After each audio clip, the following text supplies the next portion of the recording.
വളരെ ചുരുങ്ങിയ കാലം കൊണ്ട് നിരവധി ആരാധകരെ സ്വന്തമാക്കിയ അമേരിക്കൻ ബാലതാരം കൈലി ഹോട്ടൽ ജൂലൈ 21-ാം തീയതിയാണ് അന്തരിച്ചത്. അപ്രതീക്ഷിത വേർപാട് സിനിമാ ലോകത്തിന് വിശ്വസിക്കുവാൻ കഴിഞ്ഞിട്ടില്ല. 9-ാം വയസ്സിൽ അഭിനയ രംഗത്തേക്ക് ചുവടുവെച്ച താരമാണ് കൈലി. ഗോഡ്സില്ല വേഴ്സസ് കോങ് എന്ന ചിത്രത്തിലൂടെയാണ് താരം പ്രശസ്തയായത്.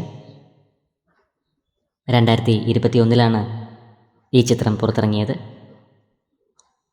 ജോഷുവ ഹോട്ടൽ, കെറ്റ്സി കാൾസൺ എന്നിവരുടെ 5 മക്കളിൽ ഒരാളാണ് കൈലി. 18-ാം വയസ്സിലാണ് താരം അന്തരിച്ചത്.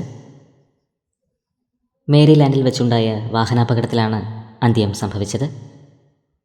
അകാല വിയോഗ വാർത്ത വലിയ നടുക്കമാണ് സൃഷ്ടിച്ചിരിക്കുന്നത്. 2025-ലെ ദ സാറ്റേൺ അവാർഡ്സിന് വേണ്ടി നോമിനേറ്റ് ചെയ്യപ്പെട്ട താരമാണ് കൈലി ഹോട്ടൽ. ആദരാഞ്ജലികൾ.